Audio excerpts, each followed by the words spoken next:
Amigo ouvinte da web Rádio Fraternidade, a emissora do bem na internet, as nossas saudações em Jesus. Hoje vamos continuar com os dados biográficos de Caiba Schutel, realizando a nossa segunda apresentação sobre este personagem que é considerado em nosso meio um dos maiores vultos e bandeirante do espiritismo no Brasil. Quem foi Caiba Schutel? O que ele fez para merecer tanto respeito dos espíritas brasileiros? Caiba Schutel nasceu na cidade do Rio de Janeiro, em 2 de setembro de 1868 e desencarnou em Matão, estado de São Paulo, no dia 30 de janeiro de 1938.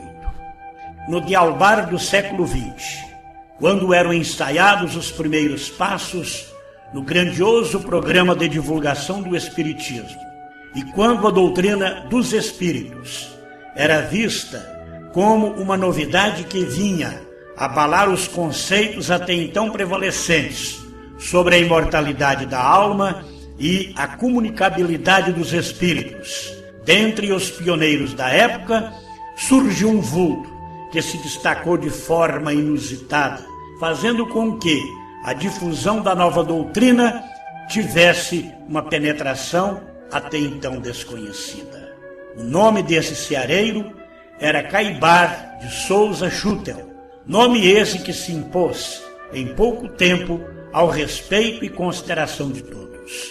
Ele jamais esmoreceu no propósito de fazer com que a nova revelação, que vinha fazer o mundo descortinar novos horizontes e prometia restaurar na terra as primícias dos ensinamentos legados por nosso Senhor Jesus Cristo, quase 20 séculos antes, pudesse conquistar os corações dos homens, implantando-se na face do nosso planeta como uma nova força cujo objetivo básico era de extirpar o fantasma do materialismo avassalador.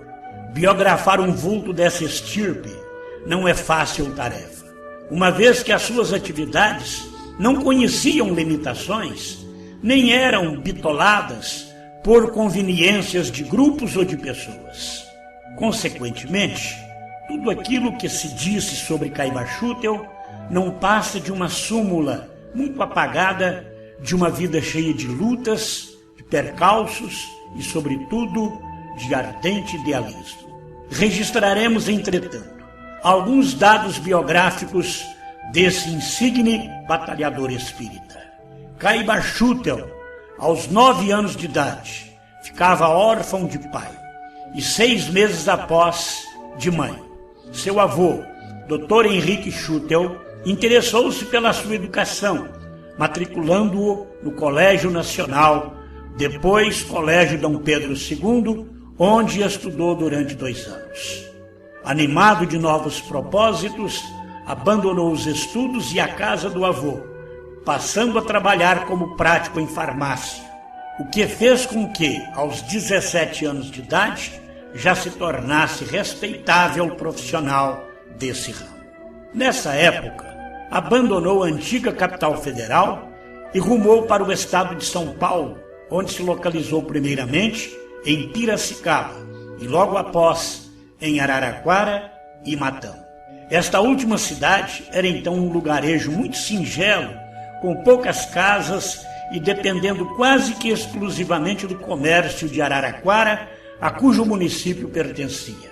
Nessa humilde cidade, Caiba Schutel acalentou o propósito de servir a coletividade, o que fez com que batalhasse arduamente para que Matão subisse à categoria de município.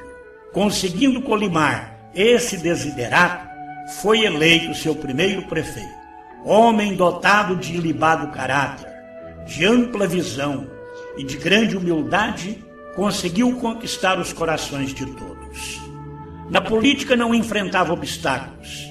Deve-se a ele a edificação do prédio da Câmara Municipal, o que fez com seus próprios recursos financeiros. A política, no entanto, não era o seu objetivo.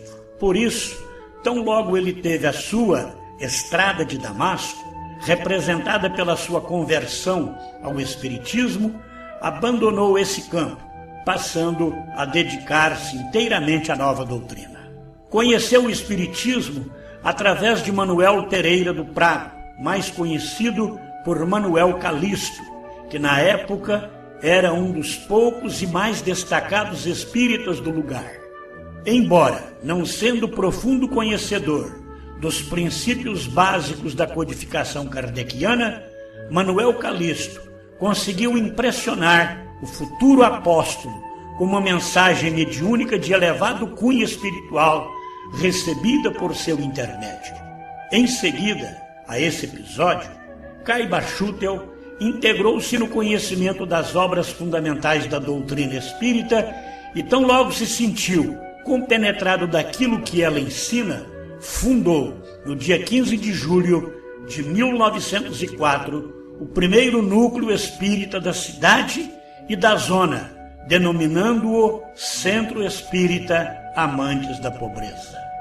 Não satisfeito com essa arrojada realização, no mês de agosto de 1905, lançou a primeira edição do jornal Clarim, órgão esse que vem circulando desde então e que se constituiu, de direito de fato, num dos mais tradicionais e respeitáveis veículos da imprensa espírita. Numa época quando pontificava a verdadeira intolerância religiosa e quando o espiritismo e outras religiões sofriam o impacto da ação exercida pela religião majoritária, Caiba Schutel também teve o seu calvário. Um sacerdote reacionário e profundamente intolerante resolveu promover gestões no sentido de fechar as portas do centro espírita, usando como arma ardilosa uma campanha persistente no sentido de fazer com que a farmácia de Caiba Schutel fosse boicotada pelo povo. Com o apoio do delegado de polícia, conseguiu deste a ordem para o fechamento do centro onde se difundia o espiritismo. Caiba Schutel, no entanto, não era dos que se intimidam. Contra o padre e o delegado, levantou a barreira da sua autoridade moral e da sua coragem. A ordem do delegado não foi respeitada por atentar contra a letra da Constituição Federal de 1891, e o valoroso espírita foi à praça pública protestar contra tamanho desrespeito. O padre, não tolerando aquela manifestação promovida por Caibar, também promoveu uma passeata de desagravo. Outros sacerdotes nessa época já estavam em Matão, apregoando a necessidade de se manter o herético circunscrito, de nada se adquirirem em sua farmácia e, sobretudo, proibindo a todos a frequência ao centro espírita. Em face da tremenda pressão exercida, Caibar anunciou que falaria ao povo em praça pública, refutando ponto por ponto todas as acusações gratuitas que lhe eram atribuídas pelos sacerdotes. O delegado proibiu-o de falar. Caibar não acatou a proibição do delegado e, estribando-se na Constituição, dirigiu-se para a praça pública, falando aos poucos que, não temendo as represálias do padre, tiveram a coragem de lá comparecer. Daremos sequência no próximo programa ao relato dessas informações biográficas de Caiba Schutel, um dos grandes vultos do espiritismo e merecidamente cognonimado o Apóstolo de Matão. Rádio Fraternidade, a emissora do bem na internet, trabalhando na construção de um mundo melhor. Agradecemos a sua preciosa atenção e Ave Cristo em nossos corações.